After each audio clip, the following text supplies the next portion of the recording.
Polyglot mouse. Surely he isn't reading this chat and making these comments. I hope not. Alright, I'm cut off on chat. Nice. Nah, I wasn't reading that stuff. Come on, behavioral psychology. You guys are also reliable. Surely you guys are consistent, right? I mean, what? We've known each other for 2 weeks? 3 weeks? Has it been 3 weeks, Indy? I think it's been 2 weeks. Surely the most classical behavioralism when it comes to Japanese has to happen, right? Although I did take a risk because there was a chance that Hugh would have said something and not Indy, and I wasn't sure if Mouse was gonna show up. So what's your opinion on the other person saying Japanese has 2 alphabets? I wasn't here, so I didn't hear it. I just said it has 3 because kanji doesn't share kana. So like what I mean is the characters themselves do not illustrate the kana. There's no overlap, right? There's no literal overlap. There is a figurative overlap where there's the implicit kana in the kanji, and that's pretty much it. Although, my opinion, to make the person feel like there's 2, like if I'm trying to explain why it feels like there are 2, it's slightly different. I know there's hirakana and katakana, they were referring to those 2, but I could make an argument. I could bend and say words have hirakana / kanji or katakana, right? So if someone was thinking of it in the pragmatic sense of the clustering of a single word or phrase, like a phrase as in a cluster of kana, then you could say there are 2. There's the hybrid system with hirakana and kanji, and then there's katakana. So if I'm trying really hard to stretch beyond the bounds of trying to get into the psyche of why someone sees it as 2 systems, then the closest thing I could say is when people see a word, they are either in hirakana kanji mode or they're in katakana mode, right? However, in this case, the comment was having hirakana and katakana as the only 2 systems, which then we had to bring in kanji. So that's probably my comment. I said it really directly because I was just writing kanji at the moment. I wanted to write kanji for like 15 to 20 minutes and see where my see if I have any holes in my recall. And I do have holes in my recall. It's pretty clear that I have holes in my recall when I'm not actually doing the kanji. So the error I made about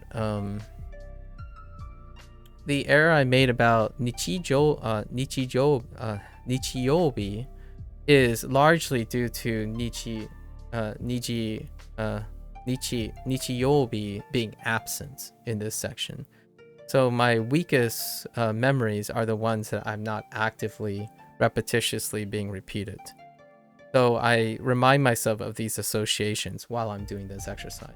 So while I'm practicing the mechanical repetition of drawing these strokes, which I don't think I made a misorder stroke yet doing this for like 15 minutes.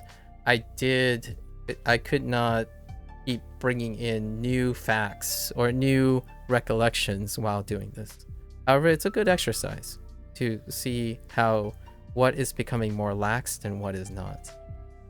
There was other things that I forgot that I didn't actually voice out loud, which is I had trouble recalling yomimasu, the kanji for yo in yomimasu, as an association with hanashimasu,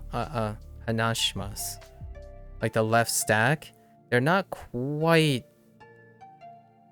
the same sometimes when represented in small form. However, I make the association that they are the same. The left side of the kanji. You just finished your NG GPA today. It was pretty annoying. What is an NJ? Sorry, G. NJ. Yeah, we're done. I'm not gonna do any more kanji for today.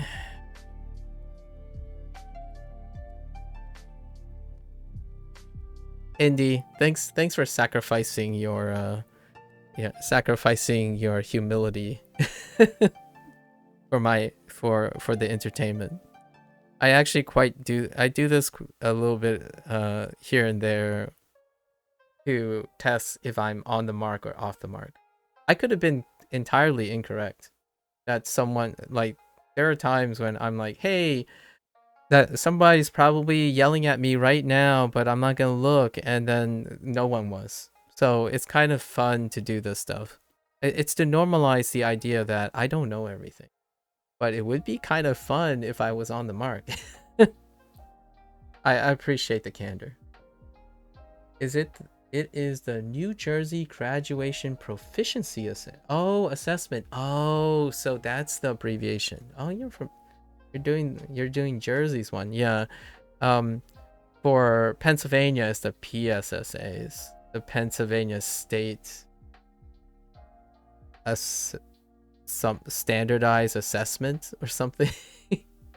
All juniors have to take it to graduate. Yeah, it isn't hard, but it's tedious and have to wake up early to do it. Yeah, yeah.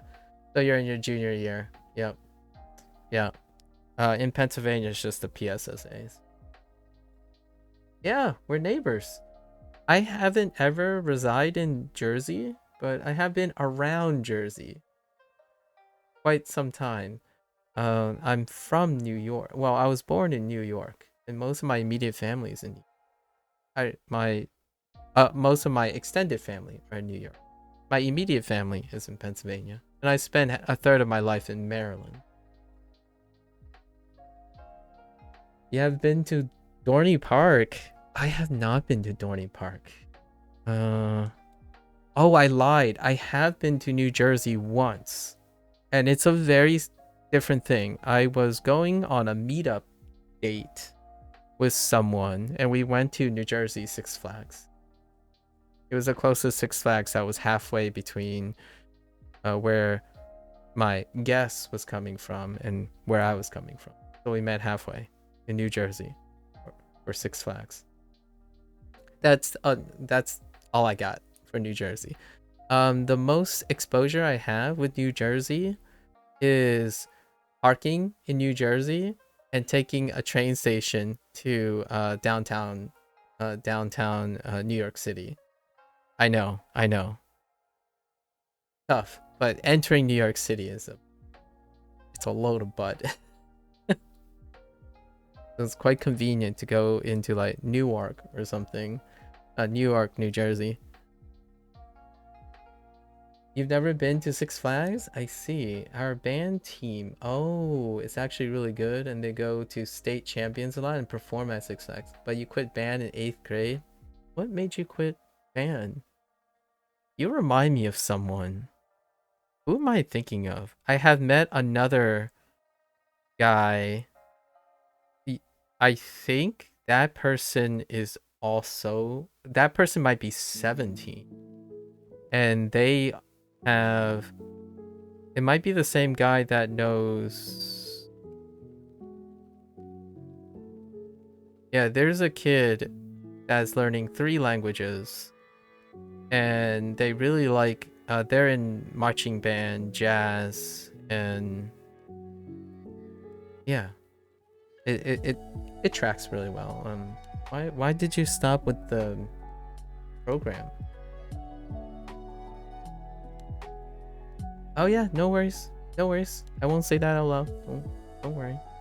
Yeah, try be careful, obviously. I would definitely encourage I'm being nebulous. I'm being a bit nebulous as well. So usually I mention states a lot of times. But yeah, definitely be wary of that. I'm glad to hear that you are wary of that, especially being someone who is younger than 18. Yeah, you usually say New Jersey. Yeah. So what made you stop playing in the band? Also, what instrument did you play? Why do I feel like you're like the eccentric and you went with like an oboe or French horn? I'm just being presumptuous now. This is me being presumptuous. When something, instead of like going with a clarinet or trumpet or even a trombone.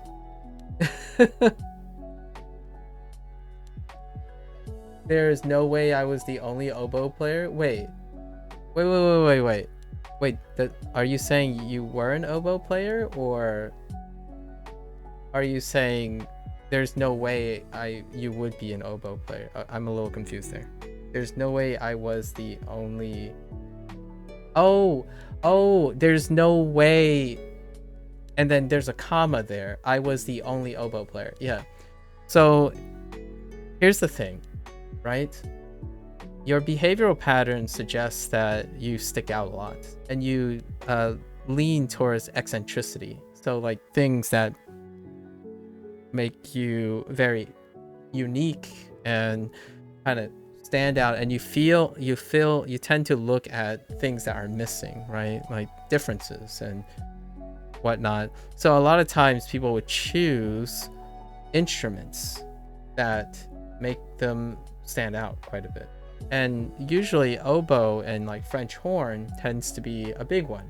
And just so you know, the other kid that I met, I totally forgot his username. If they come back on, I will know. They're a French horn. They play a French horn. They actually play three band things, but they mentioned a French horn. So usually, and they were soloists for French horn. And that's kind of, it's just deductive guessing though.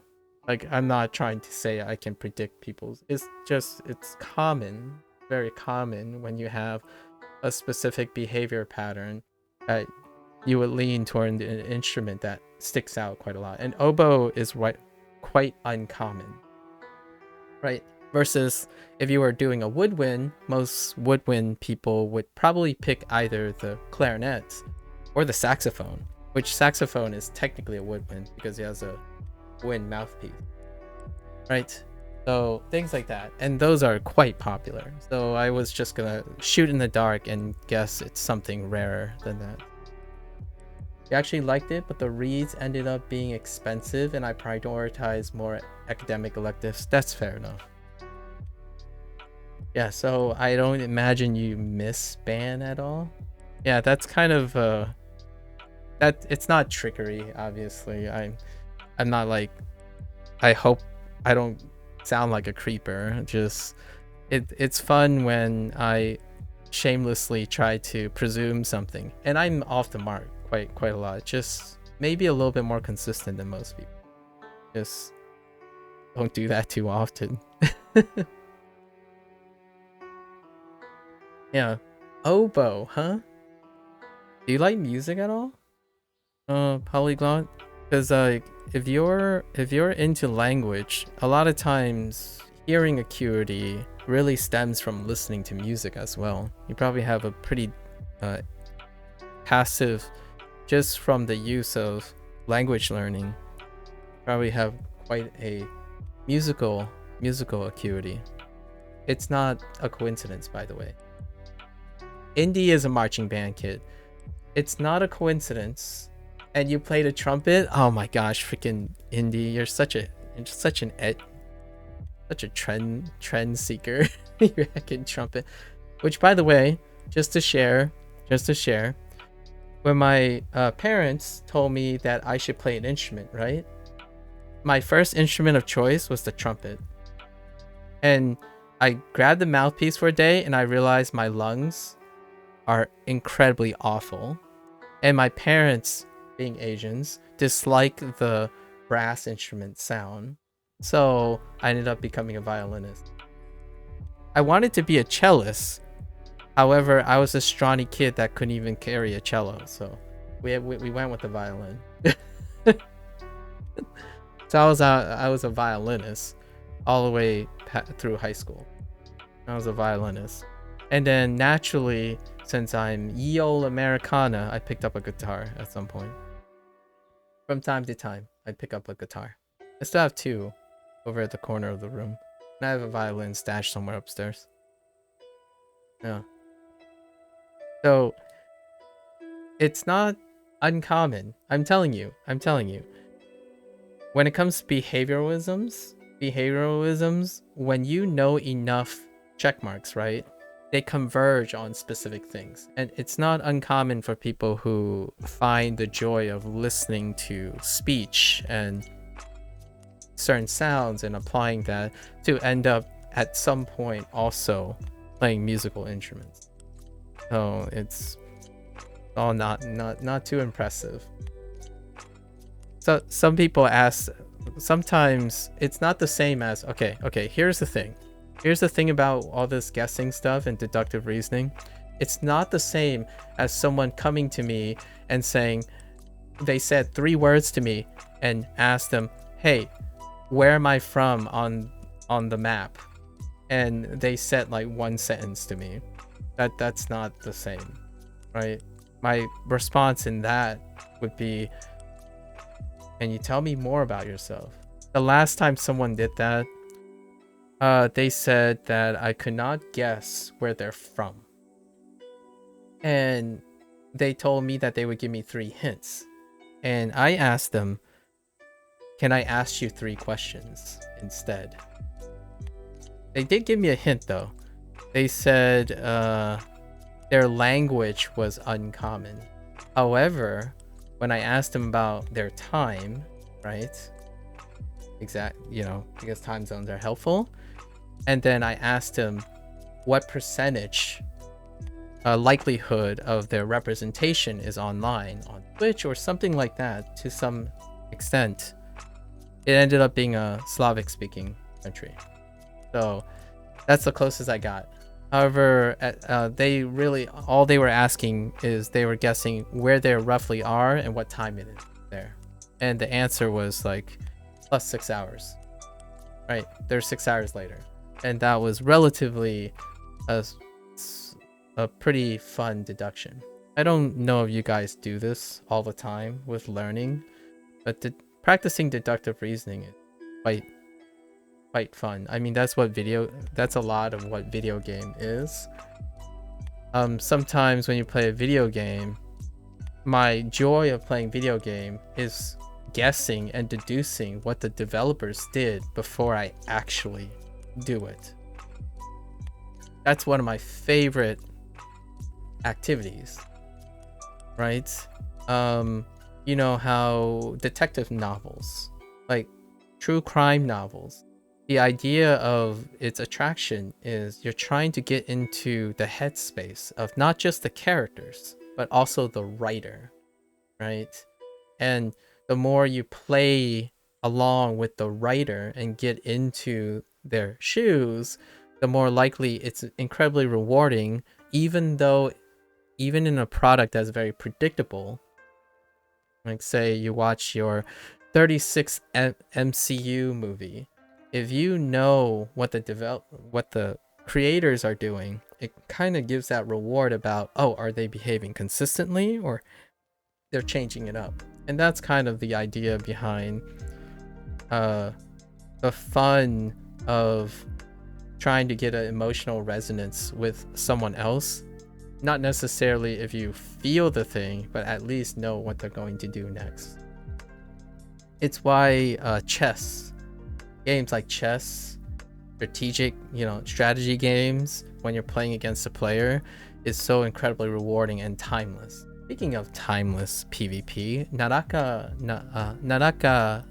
Blade Point is a PvP game that I think Toby mentioned. It's Toby. Toby. Yeah, Toby is playing Naraka Blade Point. One of the fun things about being older and I guess wiser is that you play the player, you don't play the game most of the time.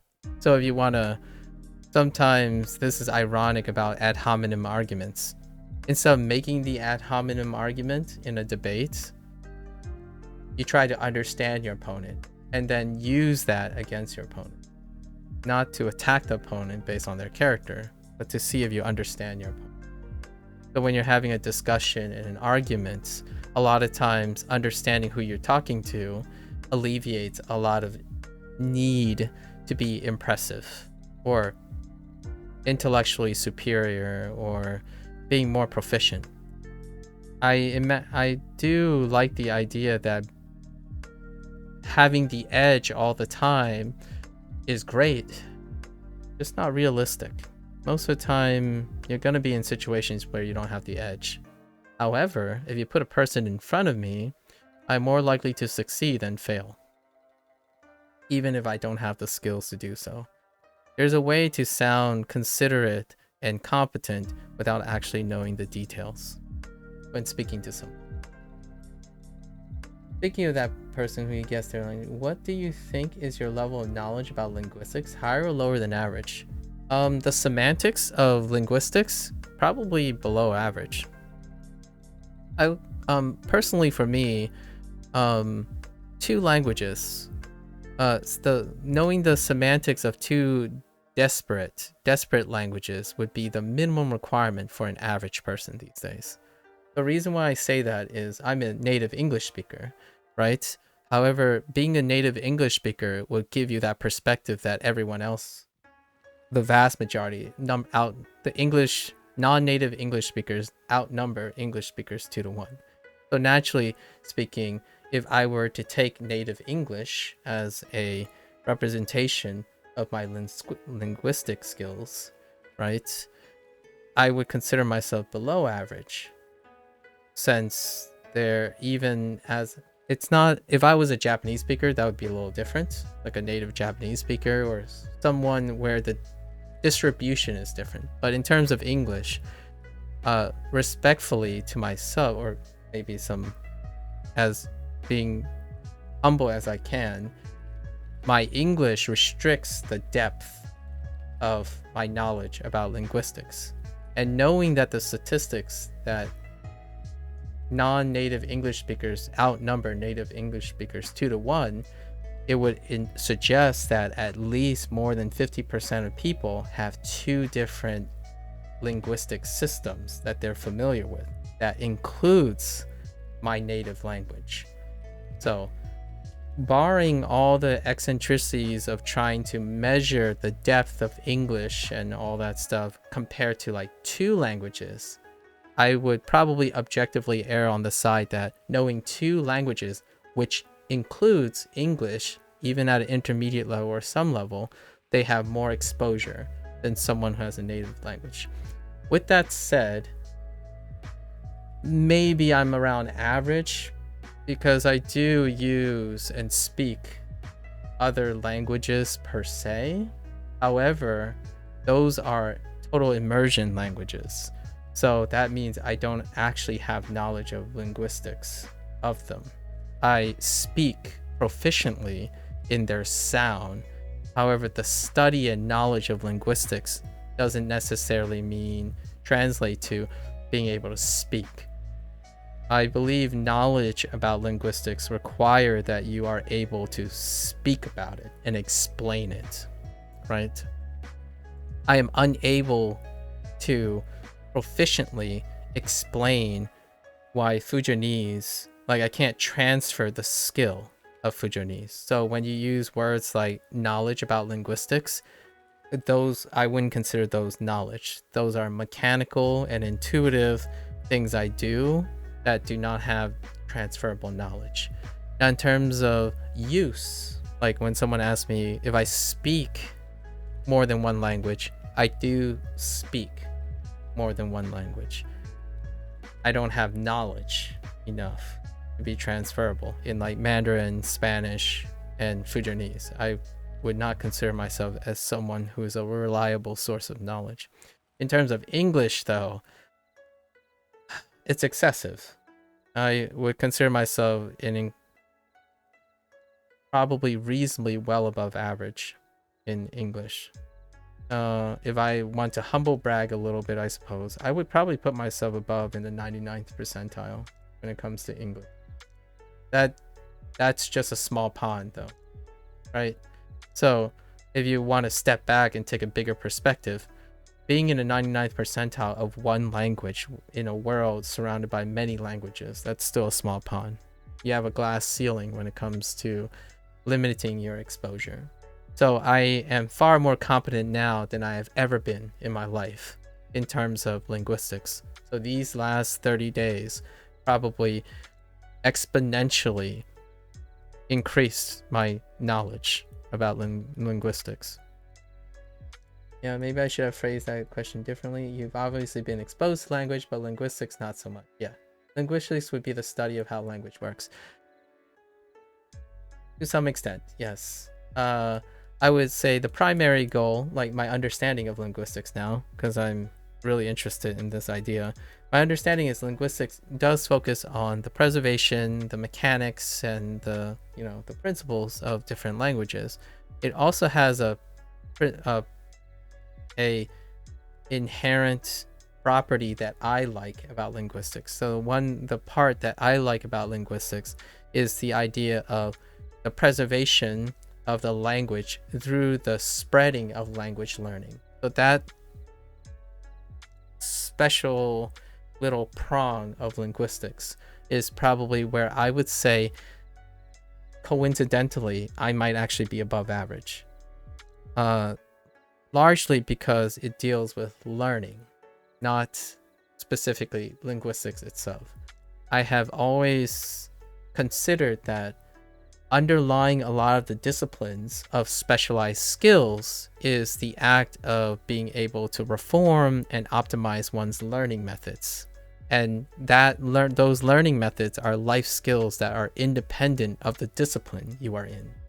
That's probably the only way I can be a little bit more specific about it. I am above average if your discipline, if you value learning skills. Learning methods are a life skill, so they are typically transferable and translational between any form of discipline. So that's where I would say I don't start from scratch when it comes to linguistics. However, I have no goal of wanting to know the intricacies of linguistics. Not really. I like to see people excel in it. I enjoy when people excel in things. As linguistics would be to okay, semantics, just a small area of linguistics. It's so huge in itself, yeah.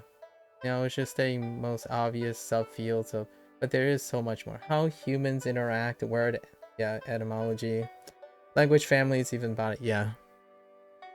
Absolutely. And for me, my personal interest is nearly 80 to 90% of the time, it's focused on learning methods. And learning methods in the sense of the more nebulous and spurious nature of learning, which involves motivation, mindset, consistency, habit formation, and maybe some contextual understanding of what works for someone's memory, like memory habits. A lot of it filters under habit forming. How to alter a habit, like intentionally, how to establish a habit, and then how to maybe even remove a habit. I don't really encourage people to think of removing habits as to changing the habit or adapting the habit. So learning all your surface level stuff, right? The basics of learning, you can read anywhere, in my opinion. Like, go on someone's got to have like a whole breakdown of all the popular semantic level learning methods. But what I'm interested in a lot of times is the emotional hurdles that each discipline has that might be unique to them. So what is the consistent hurdle that someone learning language has, and that's either compared or contrast with other skills involved, like the discipline of science? Speaking, communication is one, most definitely. And oftentimes, emotional intelligence. Obviously, has been a repeating theme. The reason why I focus on emotional intelligence is often because I tend to find myself in positions where people are not happy. They are not happy with their lives. They are slowly declining and feeling worse about themselves. Not in the sense of using emotional intelligence to your benefit, as in like being opportunistic and advancing one's career. You can do that. That's kind of like life coaching and affirmative action, like proactive things to make yourself more successful than you are. We are specifically talking about individuals who are having trouble where they do one thing and they want to achieve something, but they do something else. However, they think the thing they're doing is achieving the thing they want. And that's the cognitive dissonance that leads to perhaps a spiraling behavior. I was once arguably incredibly depressed, regardless of how successful I was, like objectively. I was once in that position, so I leverage that position. The personal thing that I wouldn't wish people need to experience in order to specialize in something like that, so to speak. You just came across a Wikipedia article the other day that debunked common language learning myths. Interesting. It was as funny as it was informing. One big one was how adults learn just as good as kids, and it may even be a little bit easier to learn another. That is a myth, as in people have debunked that adults are unable to match kids' learning. Sorry, I have trouble with double negatives a lot of times. So a myth, it's debunking the myth. So the myth is that children, adults learn well comparatively. Not what I mean by not their approach, but their results are the same. So when they debunk it, it's insisting that adults learn not as good as kids, or adults learn even better or less. It's just not that, right? The reason children learn their native language so fast because they always immersed in language. Do you find that funny? You'd be surprised a lot of people believe children are better at learning language than adults, but the article states that adults learn just as good, maybe. Oh, okay, so it's what I was suspecting. So here's the confusion for me, right? When you debunk a myth, it means originally the myth, I didn't know the myth was adults learn just as good as kids. And then if they debunk the myth, it would mean adults don't learn as good as kids. And the myth, which you stated to clarify for a bit, the myth is that adults they have the potential to learn just as proficient, if not better. However, the methods that adults deploy are not the methods that kids deploy. And that, in my opinion, is the largest misconception. So the strategies I use now are not the strategies that I used when I was a kid. Right? And the things you learn at specific pace, you prioritize different things you learn as an adult versus a child. So the comprehension of the language is not serially in the same order. Like, for example, a child who is totally immersed have different priorities and different aspects of the language first. Meanwhile, adults have the flexibility of taking different approaches. They are not solely reliant on intuition, right? Because children have to rely on intuition without the framework of experience and knowledge. They don't have to juggle interference as well. A lot of people use the word cognitive interference, and that's not something children do. So if you plug that back into a child, perhaps the first time, the youngest, in my opinion, the most frequent exposure I have when a child introduced encounter their first form of cognitive interference is generally when they have to drop a habit.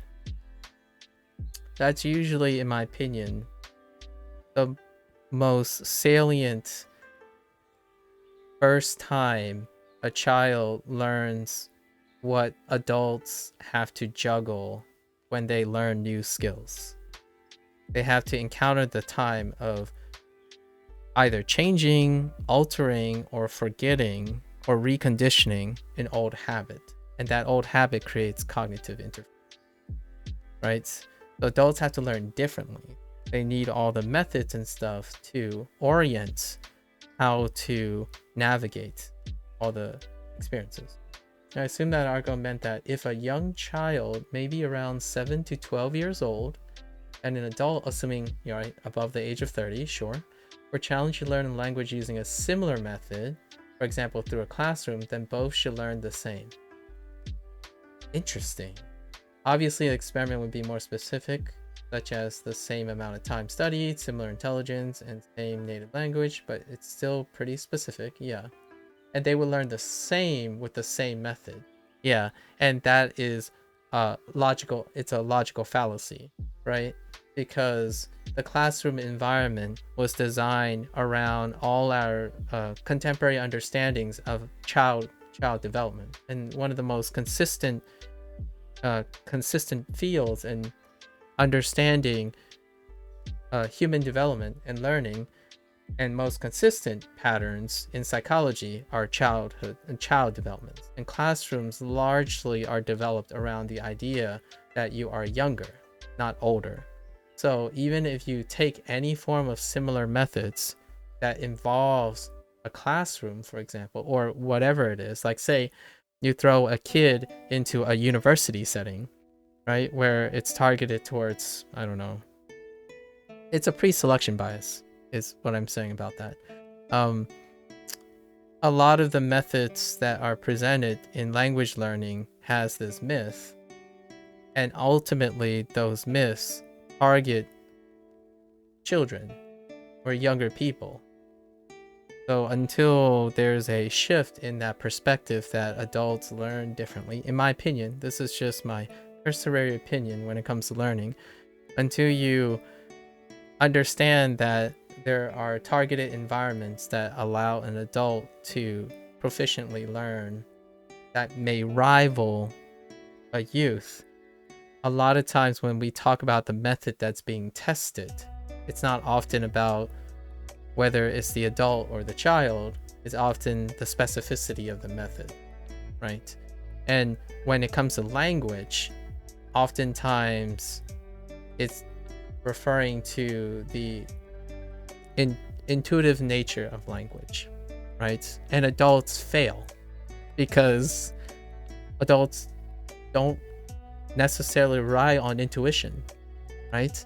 So a lot of these language programs now, when you're an adult, they often use the grammar translation approach, right? Not the natural acquisition approach, but the grammar translation approach first, as opposed to, so you're taking advantage of your intellectual advantage you have over your younger self versus the throw them in and use a direct or total immersion approach for a kid. Well, you can't unlearn being an adult. I ask people, when someone Indy was, I really appreciate Indy's candor, because Indy asked me this question not too long ago, and I'm gonna continue to use this question. He asked me, how do I feel, or my thoughts about learning things the wrong way only to correct it later? And I thought to myself, like, what's another contrasty way to orient this? In this case, I would say I don't learn like a kid anymore. So adults don't learn wrong ways or right ways. They learn appropriate ways and they change them when necessary.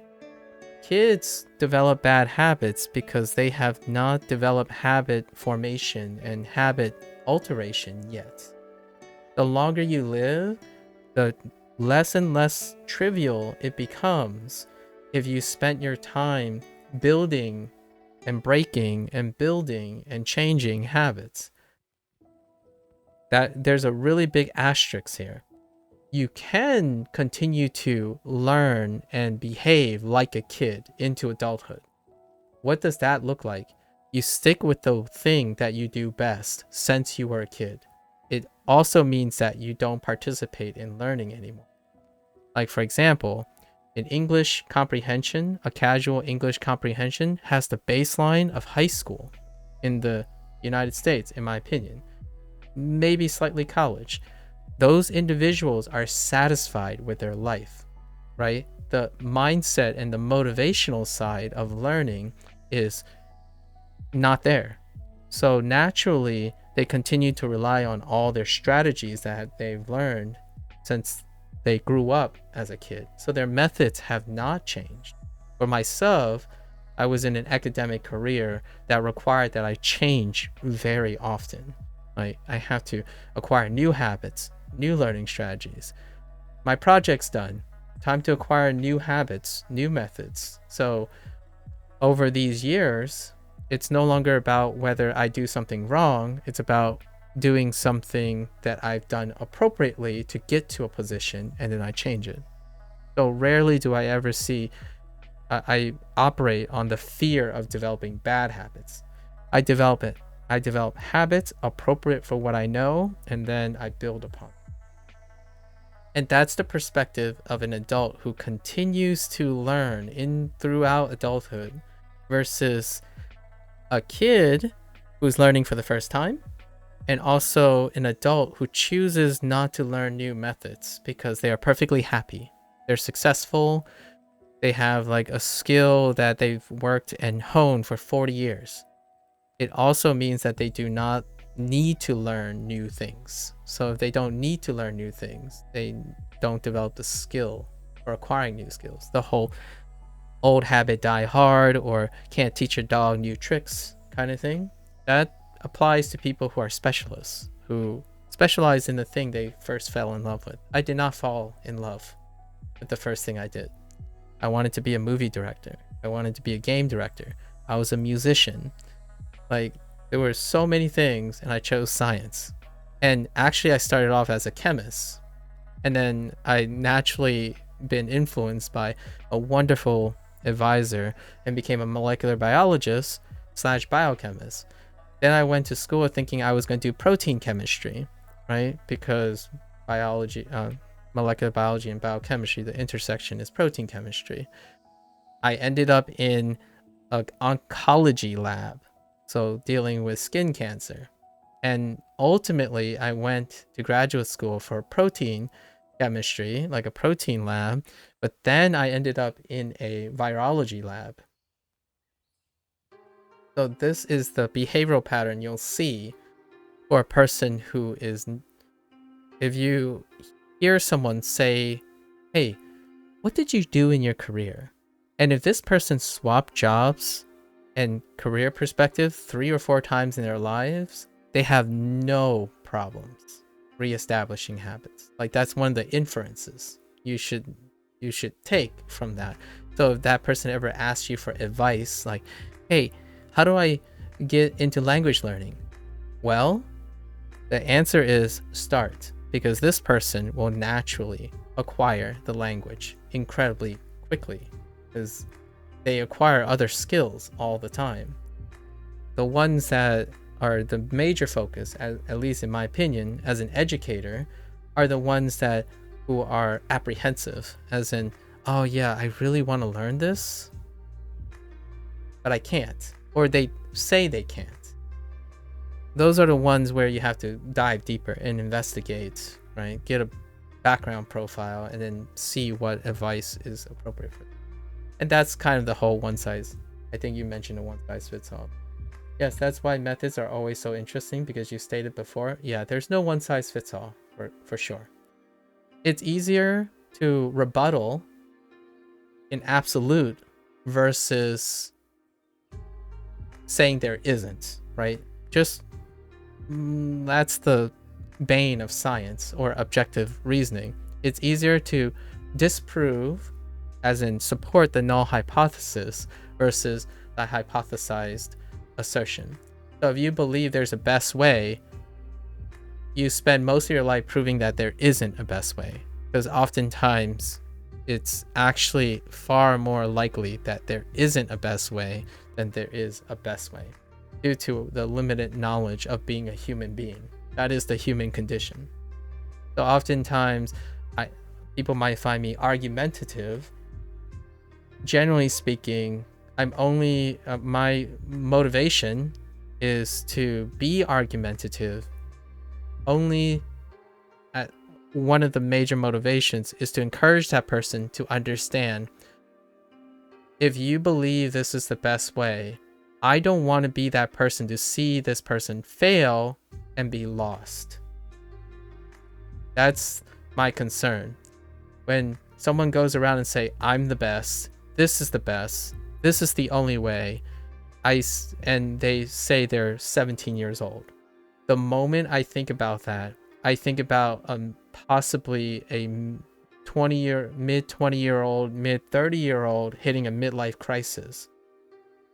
Generally, because if they view best as the only choice and the only solution, it kind of bleeds out all alternatives.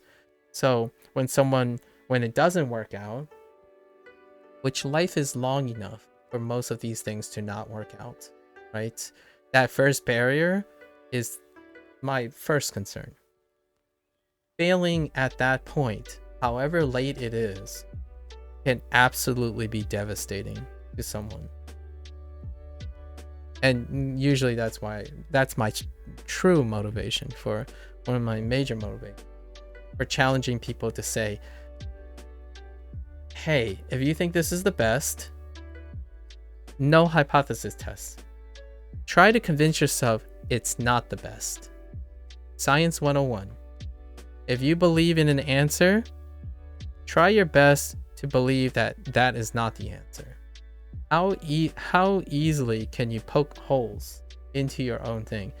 So you don't need a stranger to do this. You can do this with yourself. And oftentimes, it's very revealing. Yeah, there will never be a study that applies to everyone. Yeah, indeed. It's statistics, right? Like, it's statistics. We're talking about probabilistic models now. Language definitely wasn't the first thing I liked, and it was for sure won't be the last. I don't even know what my university career will be like, but I hope that it still has something remotely to do with language. That sentiment, I feel I like how open-minded you are. I want to go even further a little bit and encourage you to think of it in a way that you get to decide if it has to do with language. So it might not, a lot of times, being open is great, but also remind yourself you can make it deal with language. So it might not be like the thing you think now, but you can always bring back your experiences. The reason why I say that, to balance that perspective out, is a lot of times people feel like things are a waste of time. So I do not feel like, since I'm not working in science anymore, per se, not working in science, none of that experience has left me. And I haven't actually stopped using all of it. So in a way, it's kind of nice to be open-minded to the future. Like, oh, hey, I could be a gymnast tomorrow or something. I don't know where life will take me, but I'm open to the idea that it may change. And also, you have the ability and security to know the things you like now can be part of whatever it is in the future, just to combat and mitigate the idea of, am I using the best of my time? I think that phrase is quite dangerous when you're not old. So if you're 60 or 70, all right, that's fair game. Like 60, 70, I'm pretty sure you've experienced a lot of things. You're more focused on the best use of your time nowadays. However, when you're young and you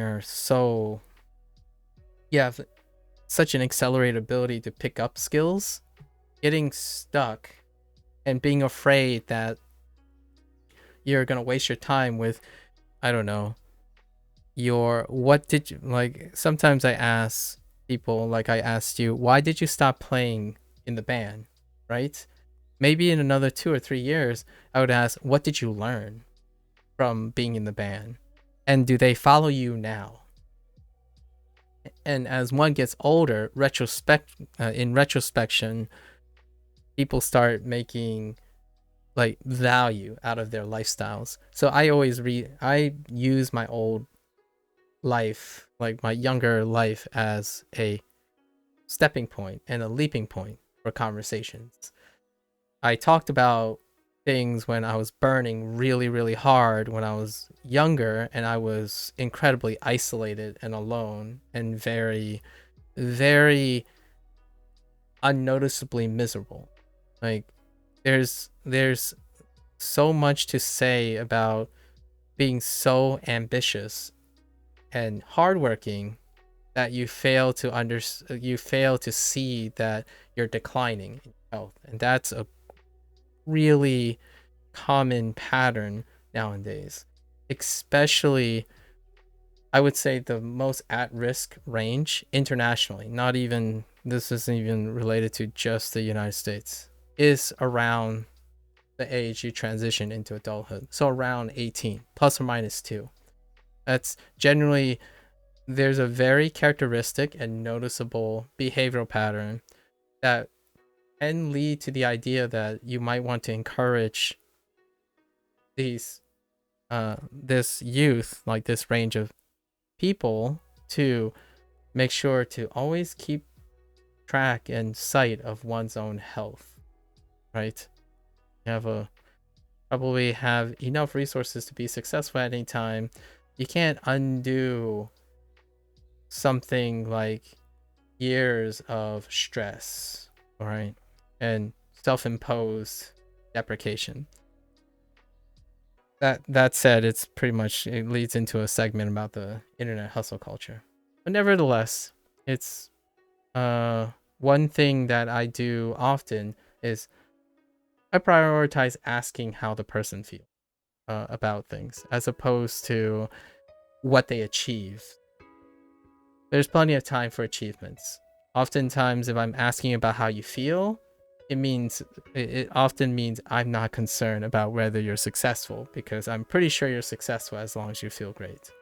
Now, there are other kids who are the other way around. They prioritize their feelings and wanting what they want to do versus what they should do.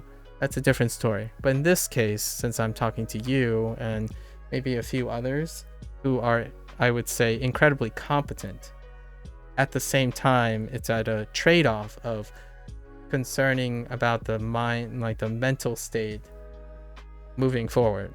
And I relate more to the student or to the younger person who is incredibly concerned about their objective progress versus their emotional progress. Oftentimes, growing up in an Asian household and even under the limelights of the internet hustle culture, you might be already optimizing well in advance of where you are to strive for like skill acquisition and whatnot.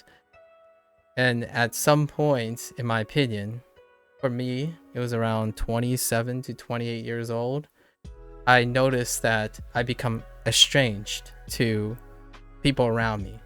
And then at the time when I'm doing really well, right? Doing really well career-wise, my physical well-being and my mental well-being declined incredibly unnoticed. It completely went unnoticed. So then in the moment of crises, you have to be lucky. That's and I want to remove the need to be lucky. So oftentimes I encourage young, talented people to form support systems already. Spend time understanding how other people feel so that you can be able to learn intuitively how to express how you're feeling so that you have a support system. Because an objective metric like careers and language acquisition and stuff, they don't measure what the other part of human necessity is, which is kind of why I focus on motivation, consistency, and that kind of thing. Without motivation, I want to quote someone. I want to quote an interview or like paraphrase an interview. There was I'm sure you might be, I'm sure other people might be familiar with this. Usain Bolt, right? Fastest man, arguably fastest man on the planet in history so far. He was in an interview, and that person asked them, the host asked him, like, why retire? Why retire so soon at the peak of your performance? And to paraphrase him, he wanted to win 3 Olympics, and he did, in glorious fashion. And then his motivation's gone, right? And that's why he chose to retire. When you are an excellent, brilliant, talented person, you might end up losing sight of when it's time where your mental state starts to decline and you start grinding for its optimization. So Usain Bolt illustrated that so well. He retired because he knows it's time to retire. So that's kind of the thing where it provides an emotional feedback towards something that's objective. So obviously most people see Usain Bolt and they say, objectively, you should keep going. It's like you're at the peak. All the statistics point that this is your glory days. Well, he chose to value his emotional well-being first. That's kind of a thing that it's a duality of being objectively minded and then trading it off for emotional intelligence. So yes, actually my mom wanted me to become a doctor. How unique, I know. Yeah, my parents wanted me to become a medical doctor.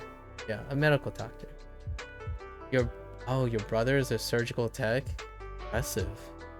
Eventually I fell in love with language and she supports me in it. That's wonderful. It's good to know that your mother is supportive. I obviously know I have a choice and I want to pursue something I love, but at the same time, you want to be financially secure. You don't want to make $500,000 a year, but rather an amount so I can live comfortably. Sounds very reasonable. Yeah. And I look forward to hearing if you ended up, hey, if you end up as a doctor who speaks multiple languages and you were hired as a doctor speaking multiple languages and being paid $500,000, that's nice too, right?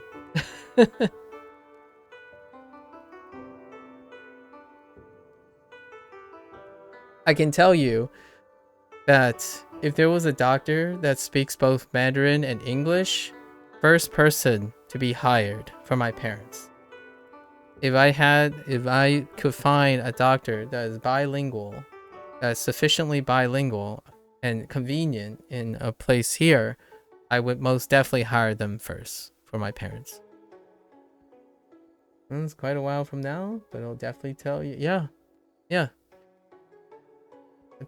Like, I can't emphasize how fast it feels that life is going when you're younger, like mentally. Life might feel like it's going a lot faster, at a faster pace when you're younger. I can definitely feel like every day I was like, man, I spent 6 months longer doing this than I should be doing. You know, it's caught up in the hustle.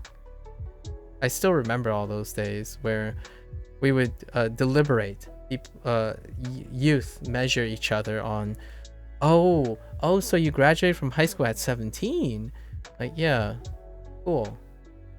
Like now I'm saying that as an older person, I'm saying that, okay, so what did you do with that 1 extra year? It's like, I lounged around and vibed, and like, okay, that sounds actually delightful. So versus someone who says, oh, I graduated at 16 early, 2 years, and then I went straight to college and graduated in 3 years. And I'm like, okay, so do you have, like, do you hang out with friends? Do you go on vacation? Have you done? I've done none of this, by the way.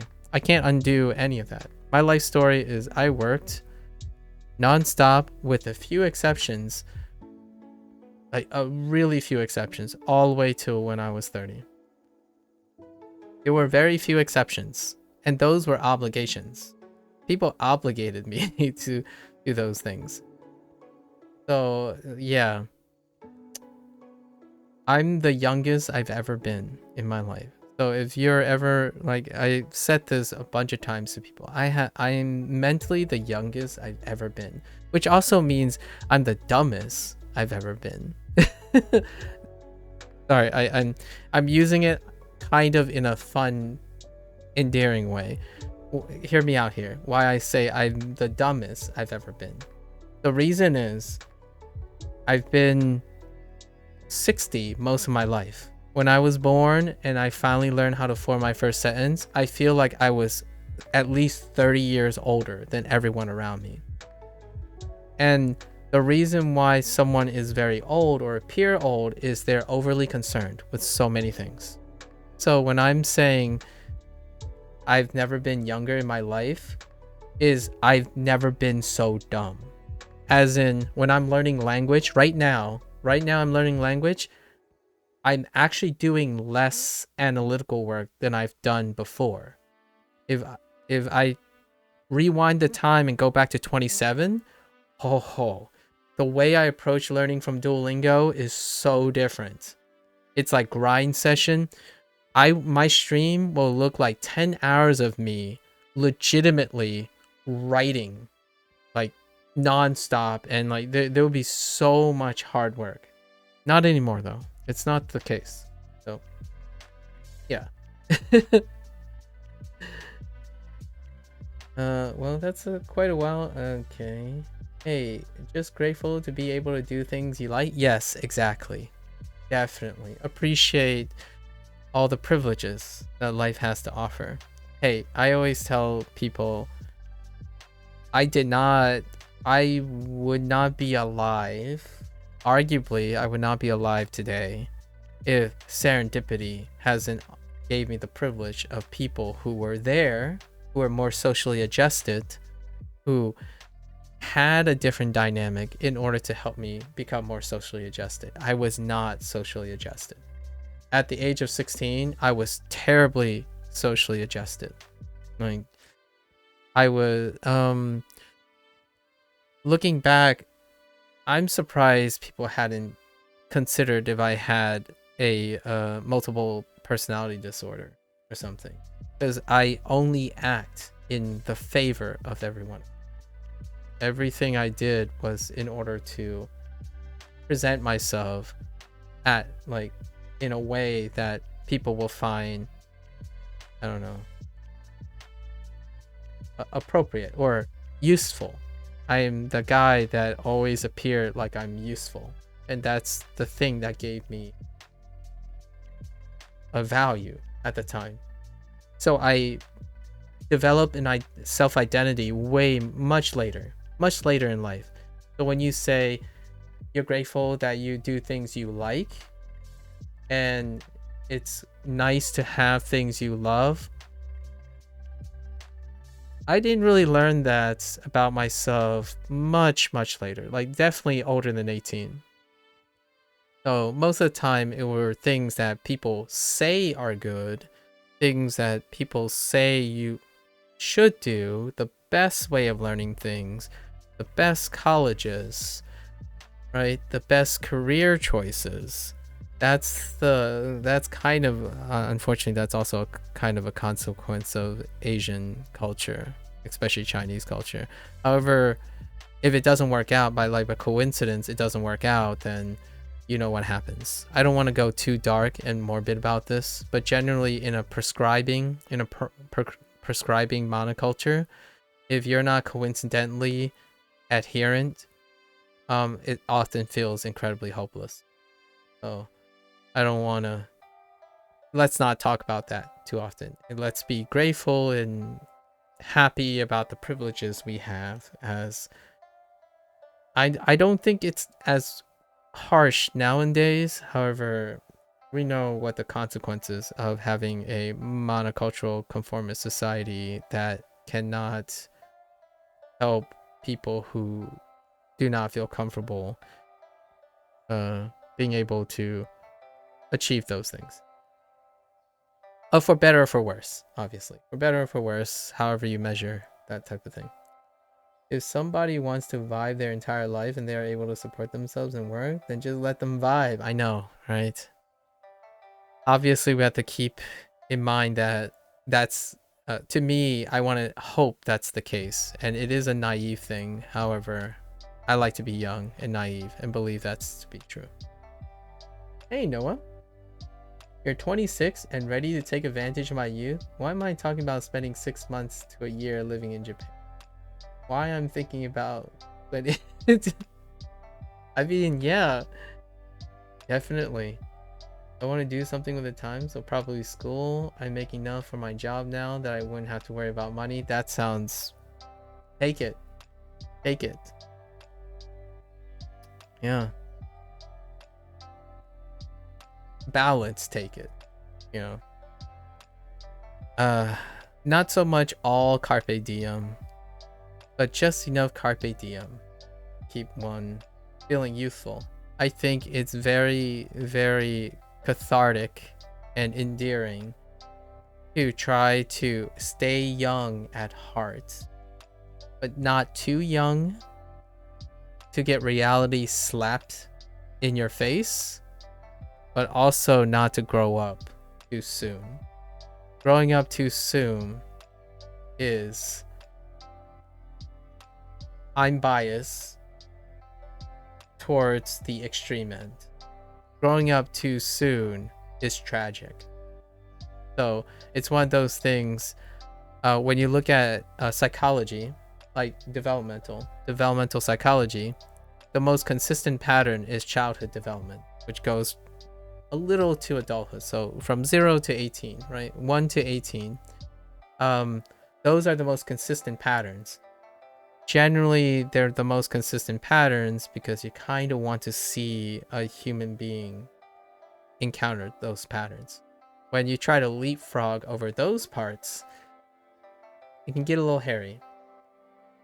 Hence the whole, like, I like to talk to young adults kind of thing, because once you transition into adulthood, then it's just noise. There's a lot of noise. So that's when you kind of, as long as at the point you transition in adulthood, you have all the healthy, consistent telltale signs of adulthood, then generally you have no worries, especially as a parent, right?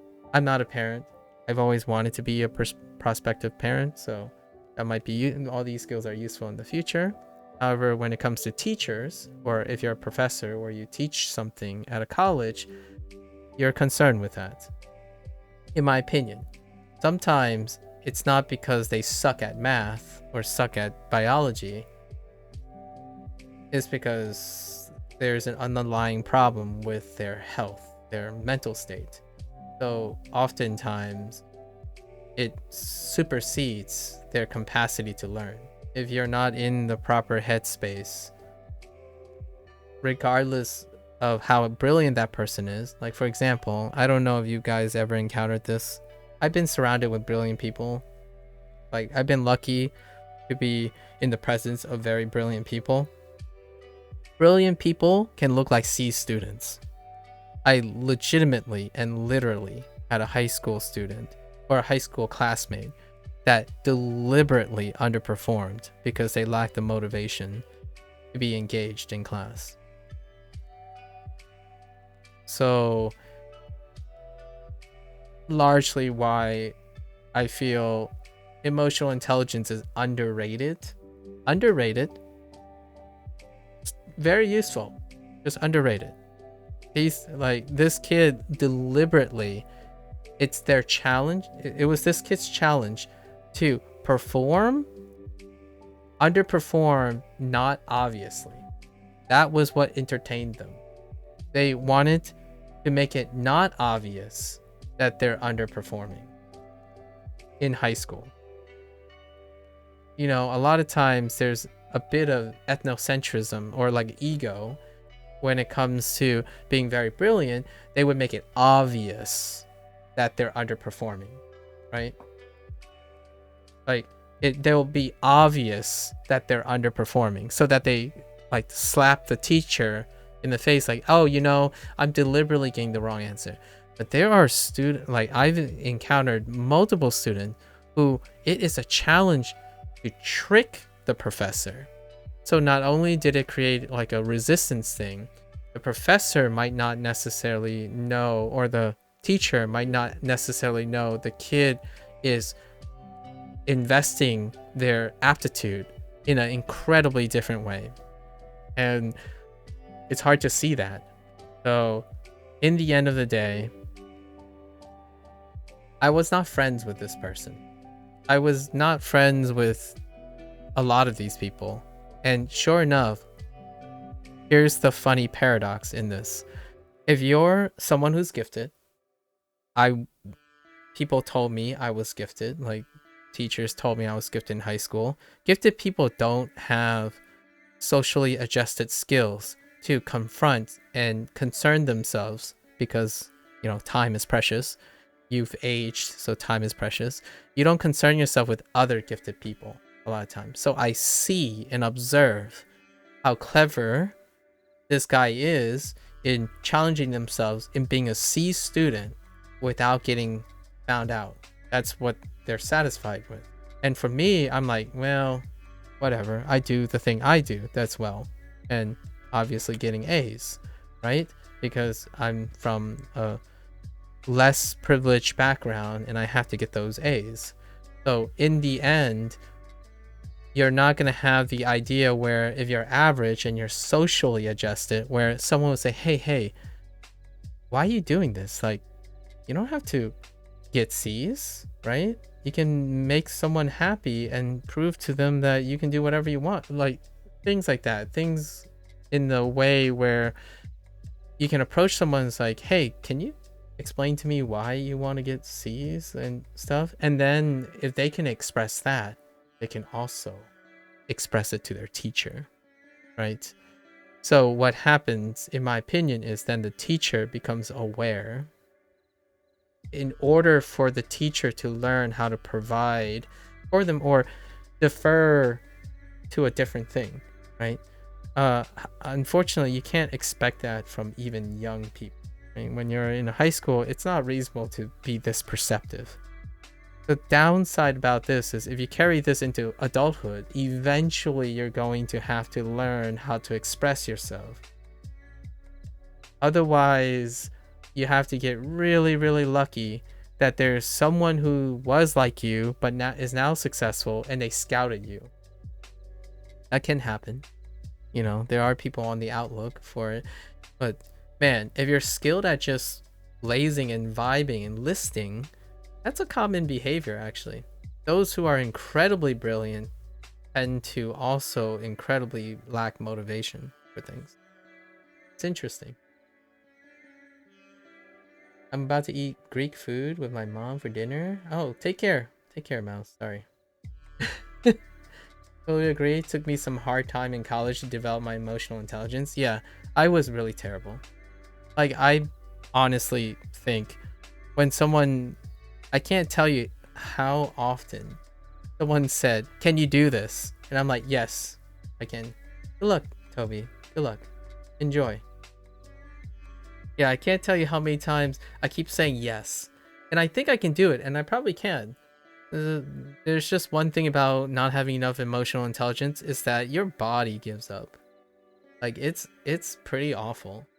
Like, your brain, in my opinion, mentally, you can definitely do quite extraordinary things with your mental fortitude. However, it comes at a cost. And oftentimes, when we continuously think of things that are intellectually stimulating, emotional intelligence is the closest bridge to maintaining your own life, like your physical well-being.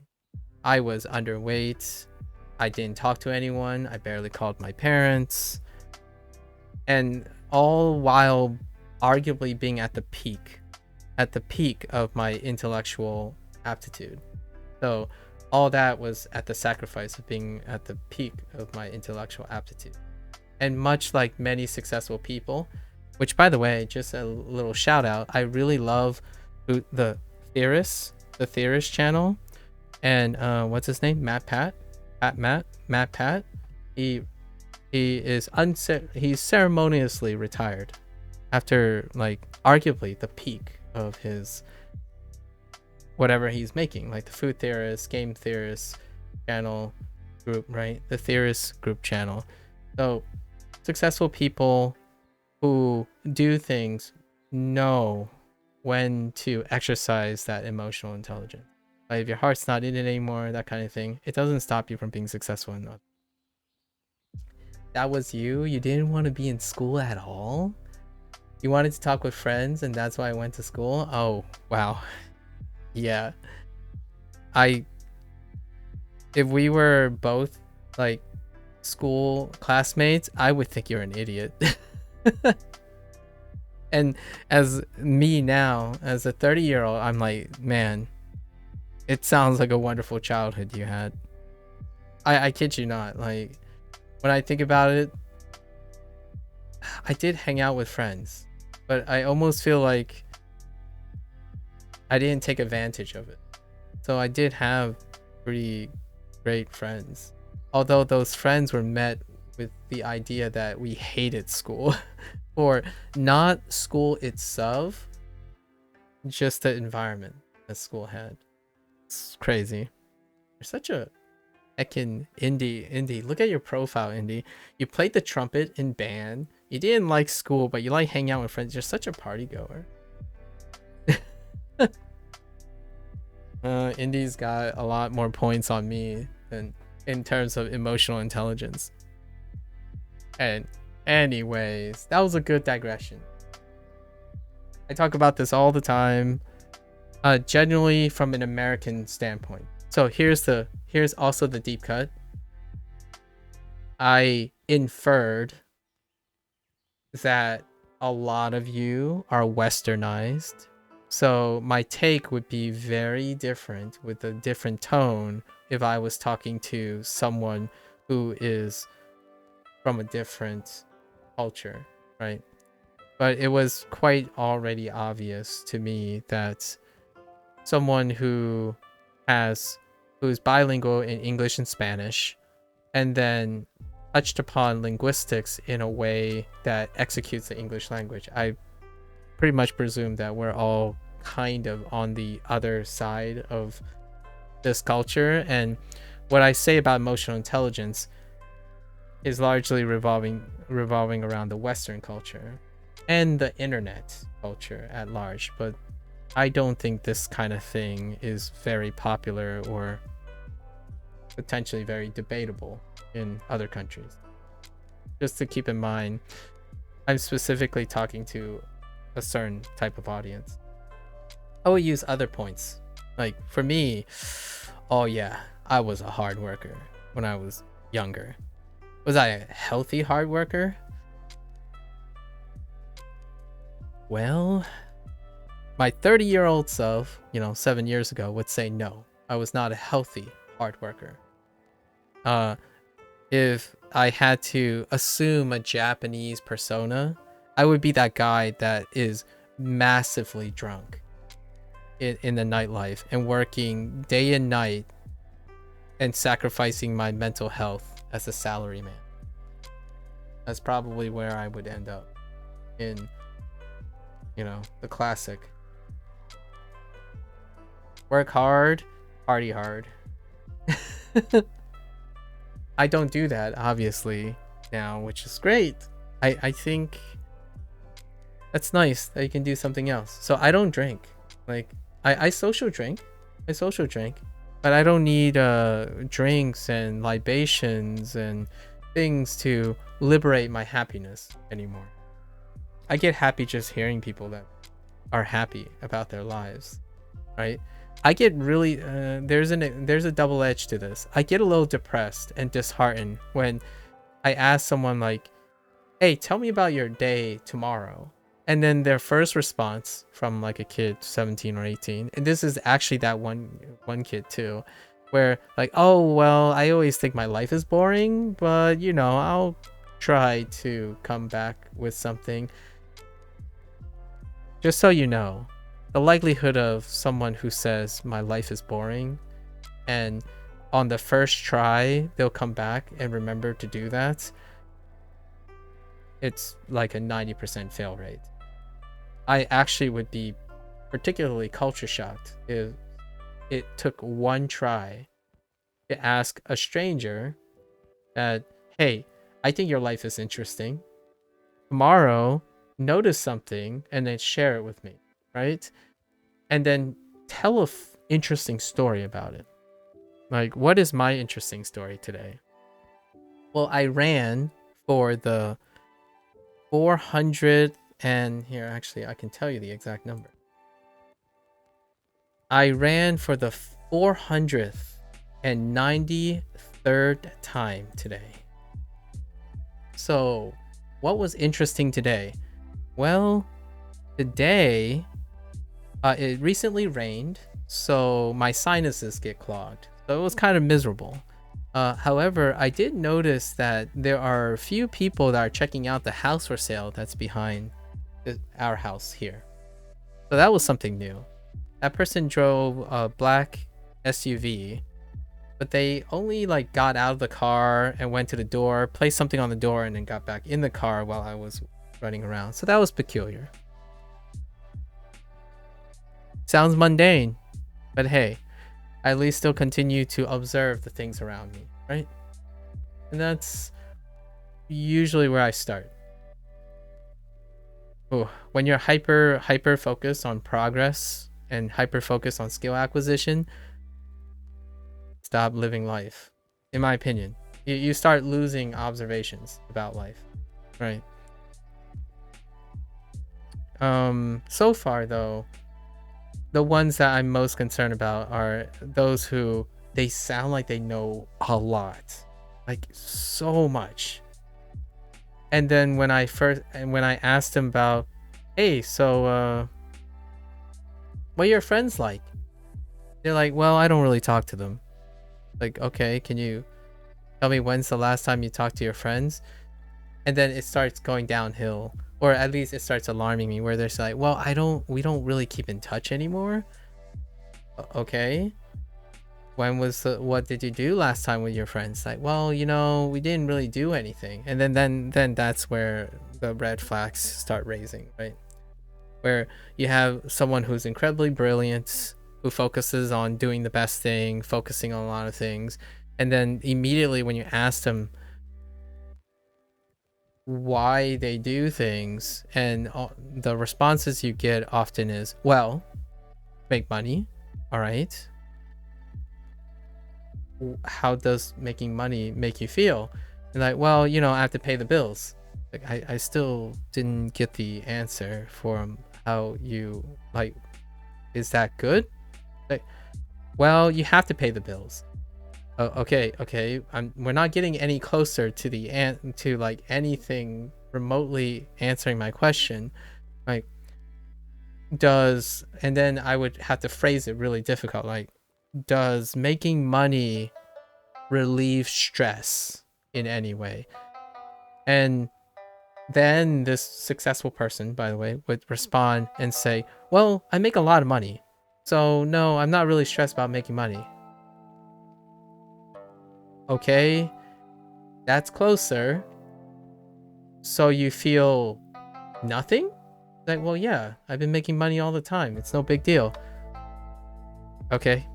So now I get this impression where this person is incredibly successful. They make more money than they can, and they think it's objectively just paying the bills. And I still have not gotten the answer of why. Like, what I mean is why, as in for the benefit of the person's emotional health, right? Like, does it make you feel good that you make a lot of money and maybe you're less stressed because you don't need to worry about paying the bills? And the person is like, well, it is what it is. I've been making money for so long, I don't even realize why I'm even making money. And the natural next circumstance I would say is, you have family? How does your family feel about this? Unfortunately, for lack of for not being so optimistic here, statistically the person would say they're in between relationships, or they don't have a family, they're single. I mean, I'm single, right? So oftentimes when you're incredibly career oriented, you don't necessarily talk about family. And it would be the dialogue would be something like, well, I'm not interested in a family at the moment. That's very polite, it's very detached and pragmatic. As you know, you would then ask them, how do you feel about having a family in the future? Like, well, currently my goals and focusing on my own career does not make time for having a family being a pragmatic solution. It's like, do you ever feel like you want to be in contact with someone? Do you have enough affirmation or affirmation about what you do?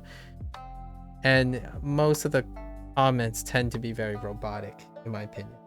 So that's when I start worrying. Not that it's my place to worry. I'm not gonna tell them, hey, you should go and hang out with friends, or you do it now. I'm not paid to do that. I'm obviously, this person's far more successful than I am based on their perspective. One thing I see is someone who's willing to build a legacy and die with a legacy. And fair enough. Hey H1, hello. All right, we're gonna go back into lessons. It was a good digression for a good solid hour, so we'll chalk this up into another video. Yep.